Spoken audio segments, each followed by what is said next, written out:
Welcome, welcome back to another episode, another edition of the Don't Start Yo Shit podcast featuring King Himothy, aka the notorious HIM, aka Him Possible, aka Himmy Turner, aka the content is contenting.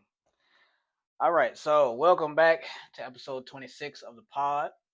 Um, this one is going to be personal to me because um I feel like I want to share with y'all a very important time period of my life that could have been life changing for me and the entire family, and just how things just didn't go as planned uh, due to different circumstances, bad decisions, being young, lack of help and guidance. But anybody who knows me know I had a business called Destination Sports Brand (DSB). It was actually a business that was started up by my brother Maurice LaFears. He is the founder uh, of DSB.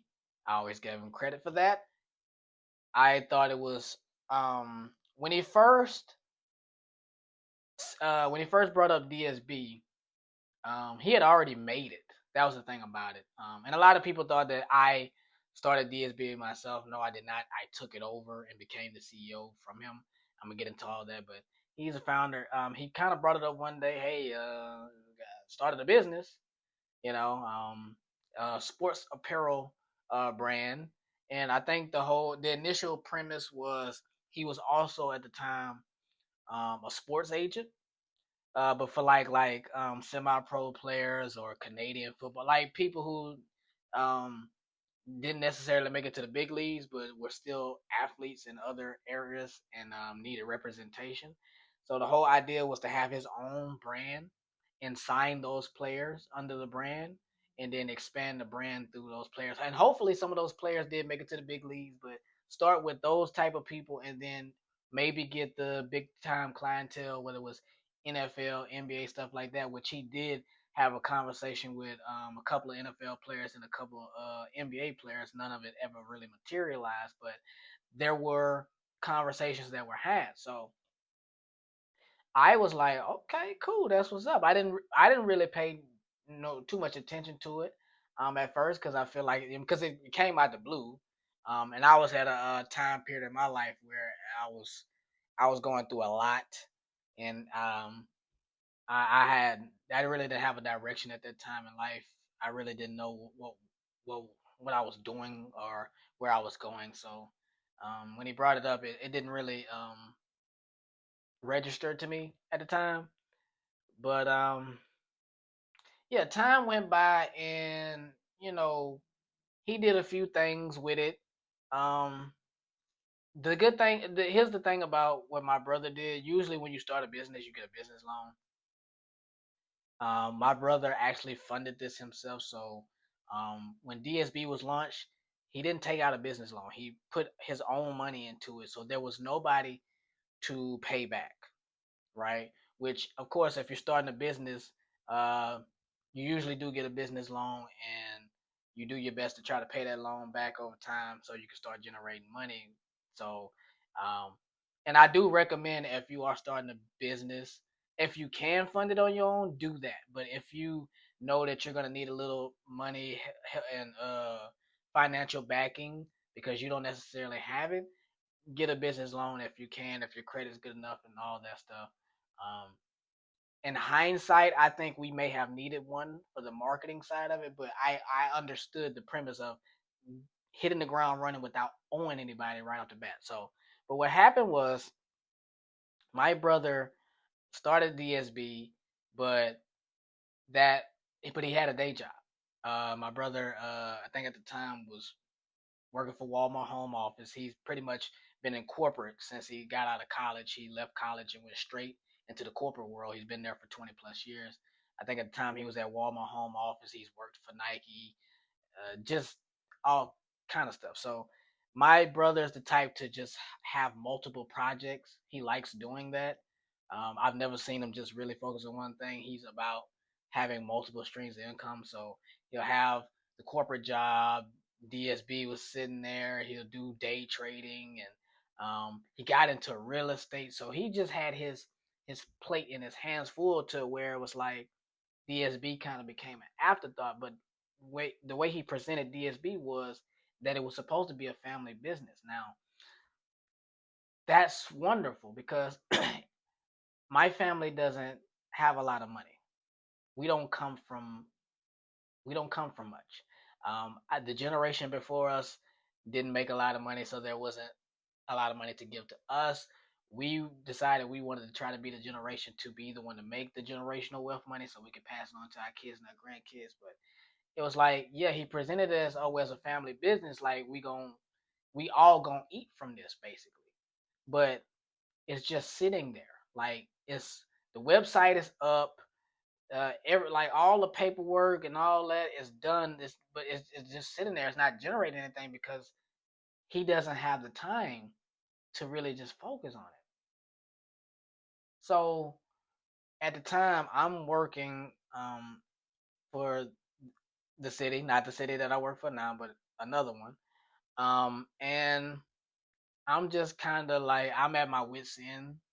Like I hate the job, but I've been there for at the time I was there for a couple of years, I think 3, and I've had incidents on the job, hospitalized, um, attacked by dogs, threatened to be shot, all that stuff. So I'm like, man, I don't want to do this. Like I want to do something else, but I'm like, I don't know what I want to do. And then I thought to myself, like, hmm, I always did say I wanted to run a business. There is one sitting right there that's just active but with no leadership. So I hit my brother up and I said, hey, um, if you don't have time to run the business, hand it over to me and I'll run the day to day operations. And he agreed. He said okay. We started getting things in the work. We had stuff transferred over to me, the accounts, and starts putting stuff in my name so it could kind of be official. But of course, he still has access to everything. He's still the founder, so he's still the top dog. I'm just the CEO. I'm running day to day operations, and he's just gonna just kind of like go into more of a guidance role for me. At least that's what it's supposed to be. So um, I'm trying to figure out the business. It's a sports apparel business, so we sell tank tops and socks and all this stuff. A lot of it had our logo on it, which our logo was trademarked. It was for us, but then we also, because we were a drop shipping company, which is another thing in itself. Like I entering the business world, I had to learn a whole bunch of terminology and a whole bunch of things that the regular consumer just don't see. See, running a business is not easy. There's a lot of things that you don't know. Now, there's drop shipping businesses and there's businesses where people control their own products, which I think my next business venture will be not necessarily a drop ship business, but something that I have control over product inventory and all that stuff. So, but this is basically it's a drop shipping company, but it can like we can if we had somebody in the family or we knew somebody that knew how to make the products, like get fabric, get all the materials and just, stitch our logo and all that stuff on it, like that would have been preferred, but we didn't have that. So we worked with different vendors as far as with the materials and inventory and shipping and all that stuff. So a lot a lot of that stuff we didn't have control over. We was at the mercy of I was at the mercy of the vendors. Um, I'm learning this as soon as I take over because I'm just thinking, oh, I'm gonna sell this product and I'm gonna make money. That's not what it is. There's a lot of integral things to it that I didn't know and didn't understand. Um, but I want to say I took it over in 2018. Um, so I was so that was 7 years ago. I was basically 23. because I'm about to be 30. So I was basically 23. I'm a young man in my 20s. I'm now a CEO of a company, small business, um, and I went into it thinking Fortune 500. I think that's why uh, that was my vision. I was like, I don't want to just be a local brand that everybody just knew around my city and stuff like that. I want to be big business. So um, that's why I thought it was so great that we didn't owe anybody any money. Like we could just hit the ground running, making money, and I could build and stuff like that. But I was trying to do that while working for the city at the same time, and it was just too much, and I couldn't really focus on the business. And this is where I will give him grace. I see why. I'm like, I'm trying to do my day job, but I can't market while I'm at my day job. I can't promote. If I am getting any business, I can't even tend to the business until I'm off of work because I'm distracted. I can't do anything until I get off at a certain time. And after my day job, I'm incredibly tired because I work outside in the elements. It could have been 100 degrees that day, and I worked from 6 o'clock to 3 o'clock. You know what I'm saying, or even longer than that. And I'm just tired. I'm just drained by the time I get home. So I'm like, well, if I'm this is gonna be successful, I can't work this day job and try to do this. I have to go full in. I do believe in the business world, if you're gonna run a successful business, you have to go full in. Now, there are some people that can work a regular job and then do business, but I feel like those are more like local businesses, small businesses. And my whole vision was big business. So I'm like, if I'm going to make this a successful Fortune 500 corporation, I have to go all in.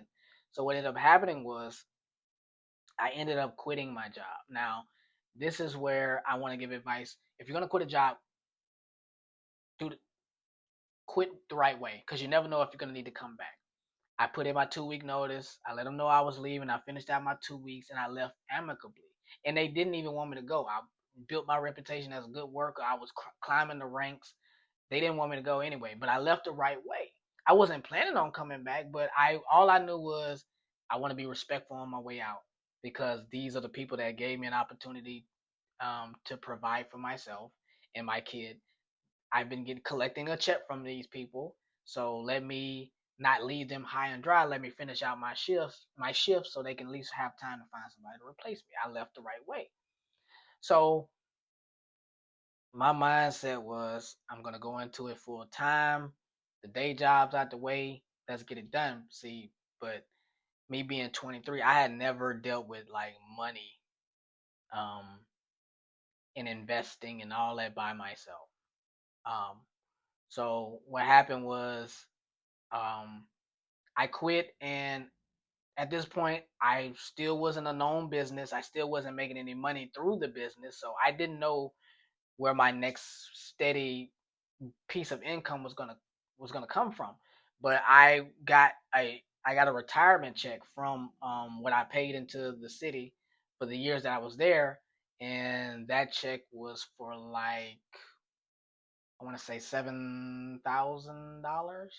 So I was like, okay, well, I got $7,000. So as far as my bills, I'm gonna be okay for a couple months. You know, I'm not gonna have a steady check. I'm depending on whatever DSB makes, which is not really making anything at the moment. So I'm gonna take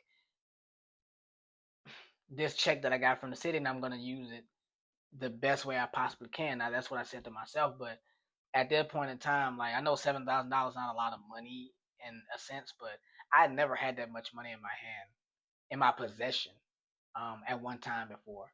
So what happened was I paid my bills for the first month, yeah, and it's like okay, well I need to use.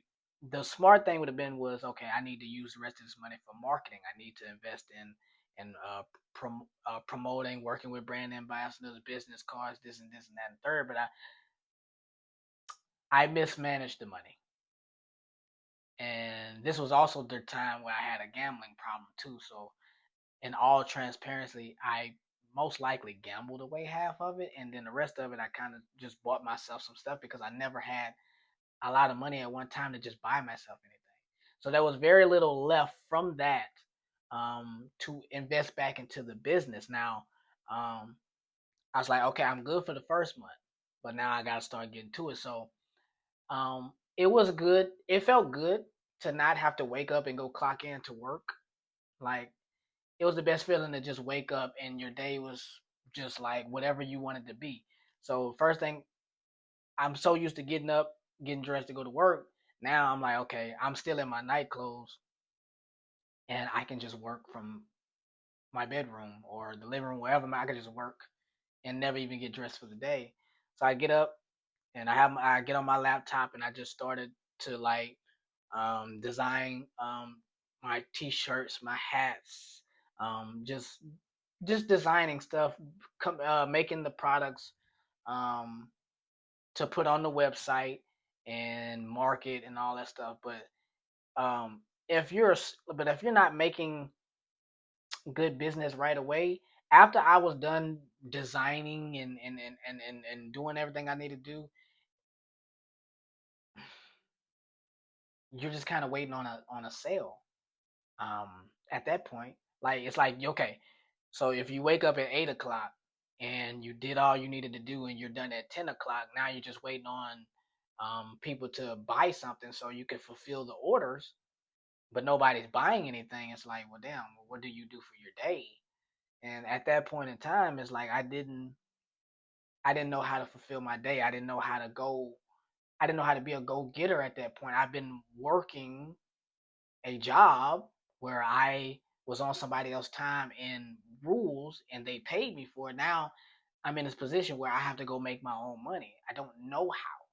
Like I thought if I just designed some stuff and it didn't look good and the material's good that and I just put it out there, people were just gonna flock to it and that's not what happened. So that first month I may have got a sale or two, but that was it. Um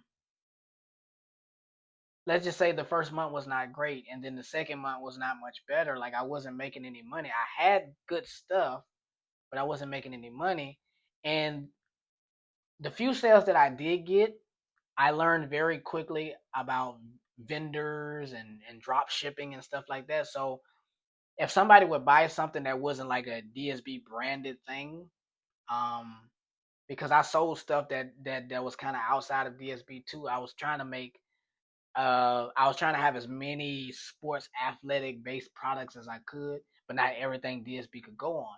So the stuff that I couldn't control, which was with the vendors, if somebody bought something, um, and you can set it like this, you can either fulfill orders manually or you can have it auto fulfill. Now I don't recommend you auto fulfill because of fraudulence. Um, there could be because when somebody buys something with of course with a credit card, it tells you whether it's low risk or high risk of if this is a fraudulent order. And if you auto fulfill a high risk order that could be fraudulent, then you might have to answer that later. So all my stuff was manual. So when I got an order, I manually fulfilled it. I looked at it, and this is another thing too with drop shipping. It takes care of all that packaging, um, shipping, and all that. And when you don't drop ship and you create your own stuff, you have to do the shipping labels and the packaging and all that stuff. And it's a very hands on thing that if you're trying to do it by yourself, it's going to be too much. No successful business is run by one person. There is somebody that's spearheading it, but everybody needs help. Um, so if you're going to create your own products, you're not going to be able to just run that by yourself. You're going to have to have some kind of support system. Perfect example, and this is a shout out to her because she's from the area. Perfect Kitty. Perfect Kitty is a prime example of a business where she created her own products. She stay up all throughout the night, in the middle of the night, creating her products, and then she had to do the packaging and ship and take it to the post office and do all that. That was a lot. She couldn't have done all that by herself. She had her husband who helped her out tremendously, and it led to her growing her business to the point where now she could hire people to pass some of that responsibility off to, and now she has her own facility where she can ship from herself. So that's what I'm saying. You need help. So for me, I was kind of just like doing it by myself. And when somebody would buy something that's not DSB branded, but it's from my website, it come through many vendors. So you look at the product and you look at the inventory and you say, okay, it's in stock. They have a lot of this. Somebody buys that product, you fulfill it. they handle the shipping process for you. So they bought their product, they're waiting on it, and then like a couple days later, um, you get a email from the vendor saying, "Oh, we don't have that product. Would you like something similar to this product, or would you like to be refunded?" Like, what you mean you don't have the product? Why? Why does your inventory say you're fully stocked? I have this on my website. Why does it say fully stocked if you don't have the product? So I have to go to the customer's contact info and see if they want an item similar to what they bought or if they just want their money back. And it's just like that's so having vendors is like having a middleman. Like you can't control what they have. Like they could say they have something, but they might not actually have it. And I ran into that problem a lot, and it was very frustrating. Like if you don't have this, don't say it's in stock because I won't put it on my website. See, when I was just doing my DSB brand and stuff, I didn't have a problem because control the inventory. Like I knew better. But those first couple months wasn't great, and I was running out of money, and I didn't know how I was gonna pay my bills. And thankfully, I left the right way because my job wanted me back. They called me and said, "Hey, would you like to come back?" And I had to. I was gonna run out of money, and I didn't know how I was gonna pay my bills, feed my kid, and all that stuff. So, um, I left and went. I went back to my job. And the crazy part about that is, I was only back at my job for like 2 or 3 months, and then I left again because another city uh, spot opened up, and I took that position. So I left again. And the crazy thing is, I left twice. You're not supposed to be able to come back after 2 times. I was so good of a worker, and it was cool HR. They called me back a third time. They wanted me back for a third time. I didn't go back. I left, worked for a different city, the city that I currently work for now, that I've been with officially now as of last week, 6 years. So I came over, because I came over and I was still trying to run the business. Now I realized at that point I could not do this by myself. I'm floundering. This is supposed to be a family business, but the family's not involved. So what happened was I ended up reaching out to my sister. My sister jumped in, and she pretty much was like the mouthpiece. She communicated with uh, different people as far as like working with us as brand ambassadors.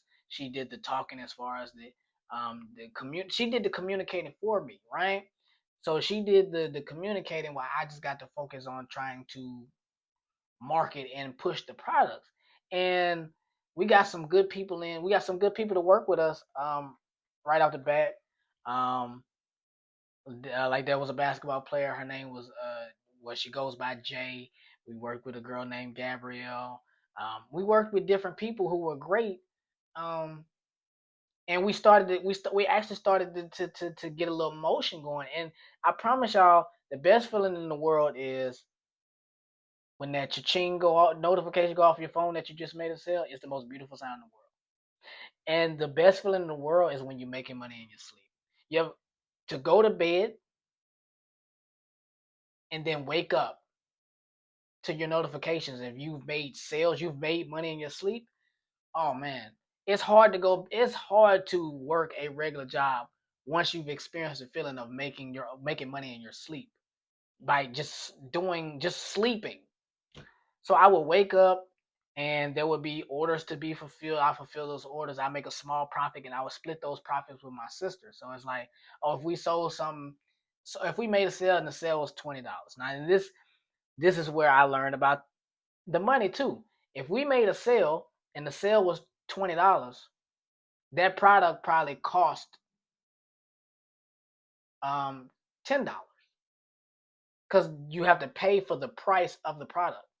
So if the product is $10, we sell it at 20. We made a $20 sale, but it's a $10 profit. And because my sister was heavily involved in the sale and helping me, I split that with her. I may give her half, right? And it's like, oh well, damn, we made a $20 sale. I'm only getting $5 off of it. It's like, yes, that's kind of how it goes. Like I didn't know that. Like a $20 profit is not a $20 sale is not a $20 profit. The profit is whatever you sold above the value of that product. And because we're a startup, I'm not trying to sell stuff for $30, $40. And it's like people don't even know who we're not a big enough brand to be selling stuff for $30, $40 that they could buy at another place for 20. So it's like, yeah, I have to take the $5. My sister had to take the $5, and that just had to be the profit that we made. But if we add this up enough, if we build this empire, we can start boosting the prices up so we can make more of the profits. And me and my sister had a great dynamic duo going on while it lasted because I think my sister got a taste of that too. She was like, "Oh, we making sales. I'm paying her. I'm sending her the money." And it's like, well, damn, this is a good feeling. I think she got inspired, and she decided that she wanted to have her own business so she can. I mean, it's something that I'm pretty sure she had already been brewing in her mind for a while, but she got the inspiration to actually launch it because she was working with me. Um, So she kind of left her role and started her own cosmetic business, and I'll let her tell her story on about that herself. But she got that taste of what it was like to make her own money. She wanted to be a businesswoman, and she wanted to do her own thing. I supported her, but I could not enter her world. She deals with cosmetic makeup, and she wanted it to be all her. So I could not come in and make a profit off her thing because it was her thing, which was fine. DSB was a family thing. It wasn't a my thing. CM Cosmetics was her thing. But it left a void because a lot of the communication that we had with people went through her. So she had the relationships with them because most of the brand ambassadors we worked with was women, and they was able to talk and relate to her a lot better than me. So now I was back on my own trying to make some things happen. And it just remember I'm back at my day job. I can't quit again, right? I can't quit again and go all in because like I don't want a repeat of last time. So I mean I'm trying to go back and forth to my brother, like, hey man, like I need like what can we do? How can we build this? How can we grow this? Like we're all great at something. Like you can be on the business side. You got connections, contracts, numbers. The Our oldest brother went to school for marketing and diversity. He could do the marketing and get the diverse group that we need.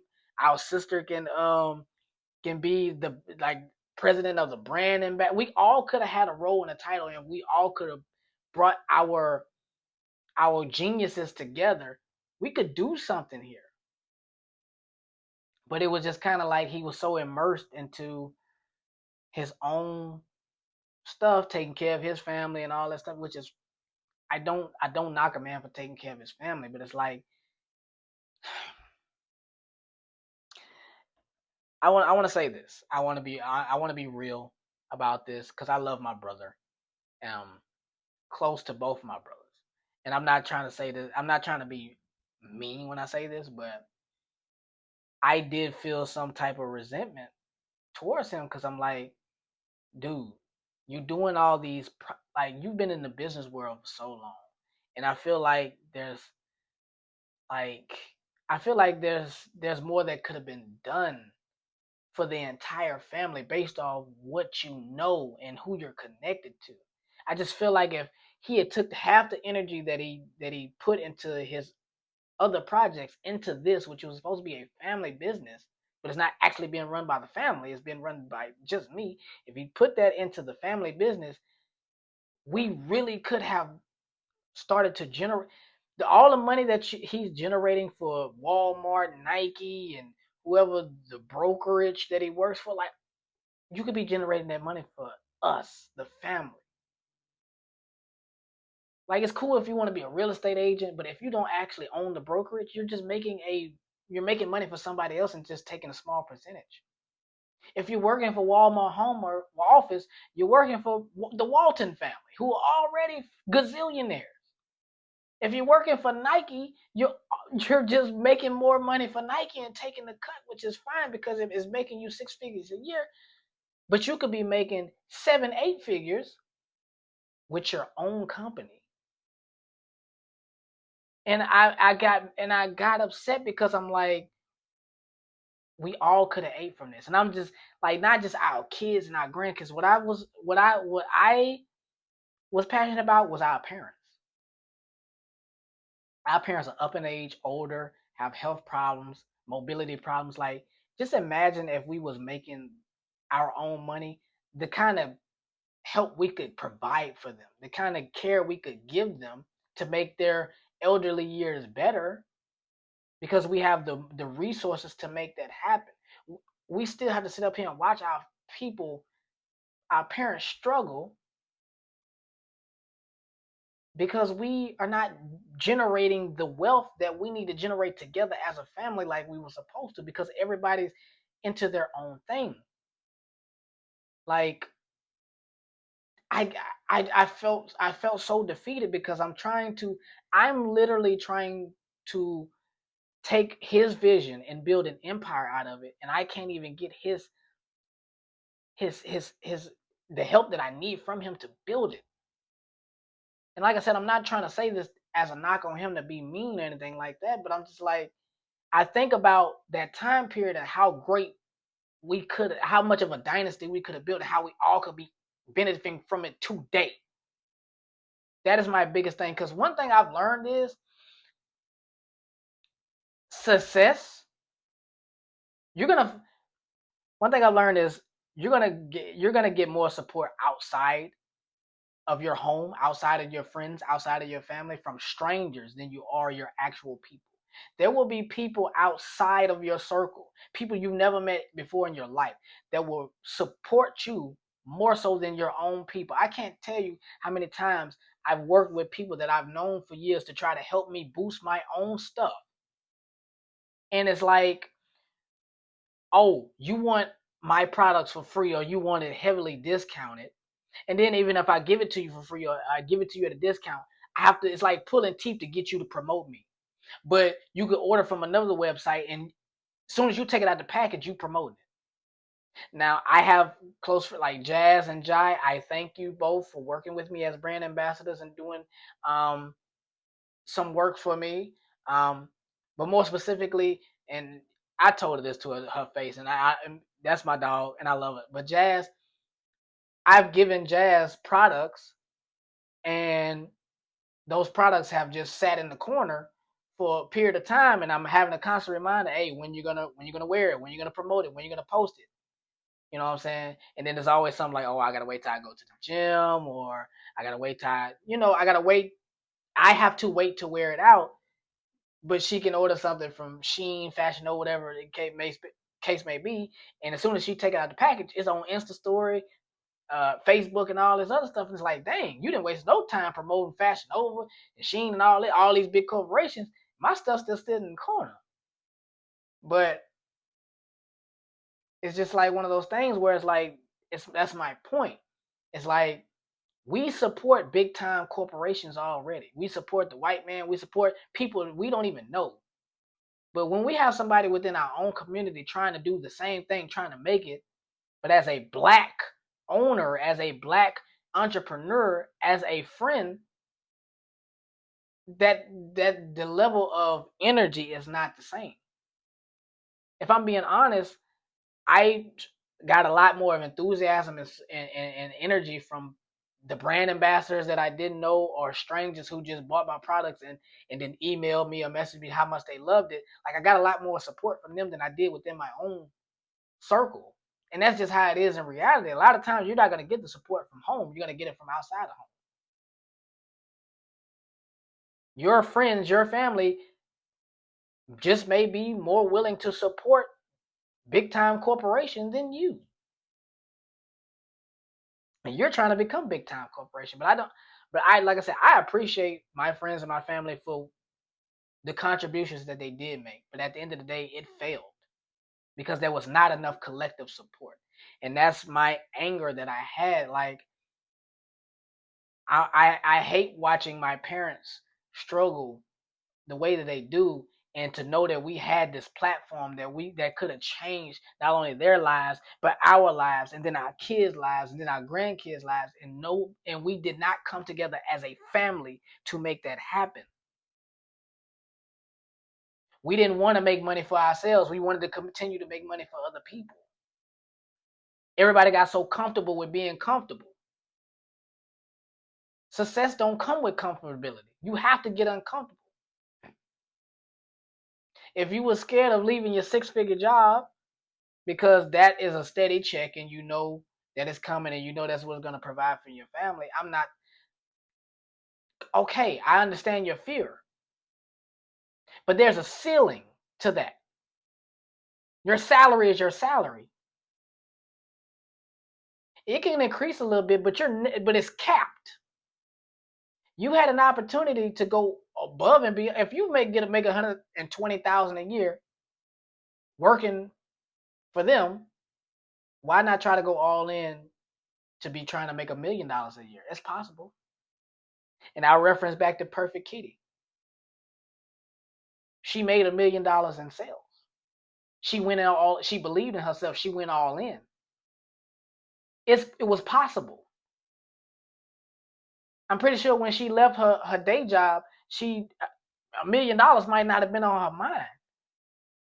But she pushed through every day to make it happen. She became a millionaire by believing in herself. And that's just one person. Well, one person plus her husband. So 2 people. So you telling me 1, 2, 3, 4, 5 people can't come together and put in their expertise in different areas and build a $1 million business for ourselves? Now we're not waiting on somebody to pay us. We're paying ourselves. Let's and I say this to my sister. I think my sister left my side a little too early. Like I feel like she still should start her business, but let's get this thing stable first, because this thing is supposed to feed all the families. Let's get the stability from this business first. And then once we've built it to a certain level, then you can go start this. Yes, of course, we all would have had to been the marketing team and the team that worked on the products. So we would have had to been marketing and hands-on. But if we built it and started making money, then we could have started hiring people under us, building that dynasty, building that team. Now we could have released some of those responsibilities to them.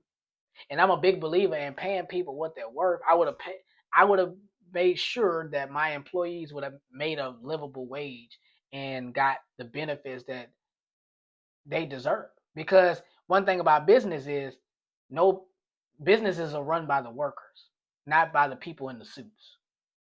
Yes, the people in the suits are the brains behind it, but the machine is the workers. So you have to pay people a livable wage and give them benefits that they deserve, so you can get quality workers that want to come in and do the work the right way.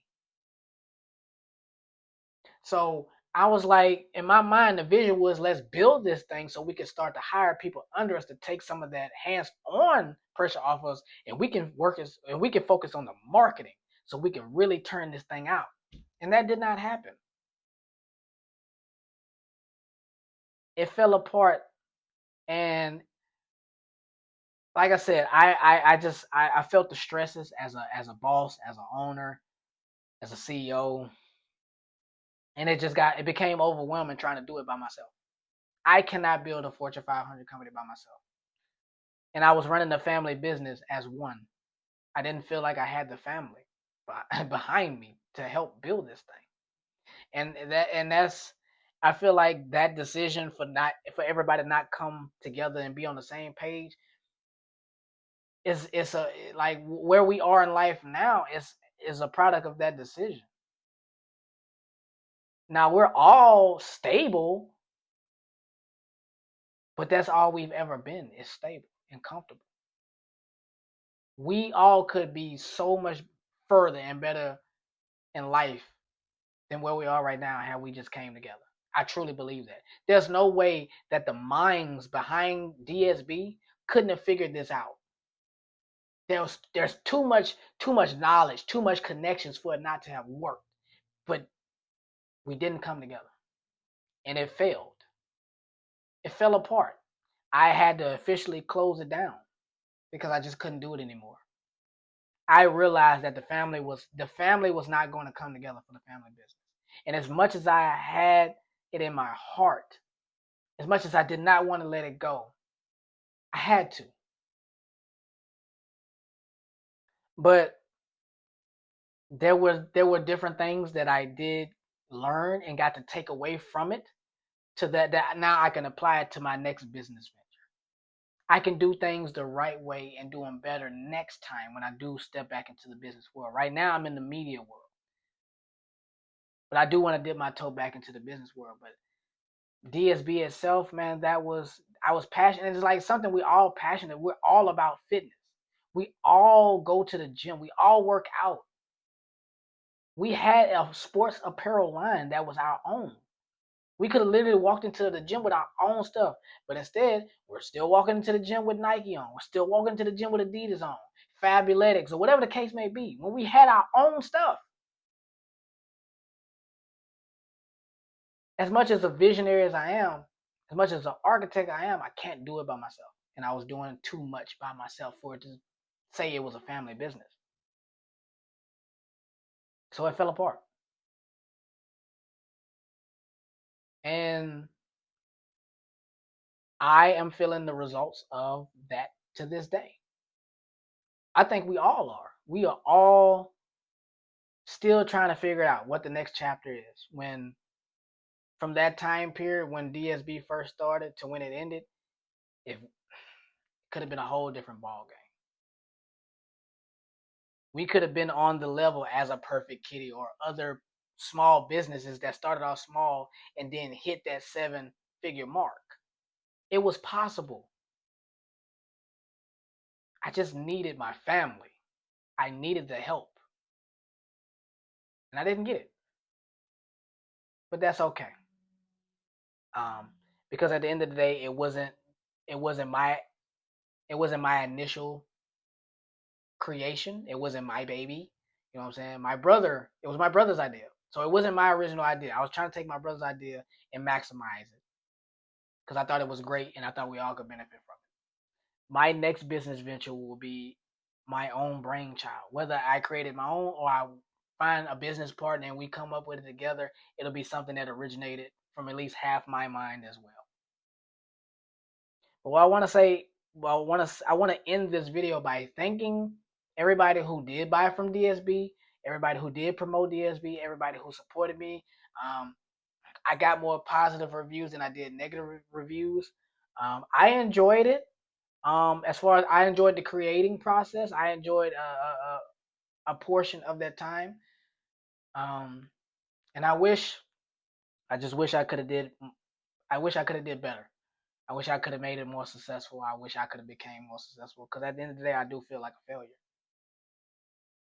I know people can say, well, I've done more than most people. I did have a business. I did make money, and that was the thing about it. Like I did have a run. I had months where I was making money. I have made thousands of dollars in a month before. It's just I couldn't sustain it. I couldn't generate new support. I had my old support, and then once old support stopped supporting, you have to generate new support, and I couldn't get the new support, so I failed. DSB failed, and that's okay because every day is a new day to create something new. Every day is a new opportunity. One business shuts down, open up another one. Not all the millionaires and billionaires had successful businesses each time. Some of them went into bankruptcy. Some of them had to completely shut down. But they kept going. They found a business that worked for them, and that's what I have to do. But right now, I'm gonna stick to my media thing. And when I'm ready to step back into the business world, you'll see me again. But I just want to say that this could have been an empire, a black-owned empire, run by brothers and sisters, and we all could have had a seat at the table and ate family. That's all I'm saying, man. We could have did better. And to everybody who supported DSB, I'm sorry that we could not do better for you guys. I'm sorry we could not figure this out. But I appreciate y'all support. And yeah, that's my spiel for this episode. Thank you for tuning in. Make sure you like, comment, and subscribe. And yeah, That's all for this episode, man. Me signing off. Don't start no shit. Won't be no shit. See y'all next time. See y'all on the next episode.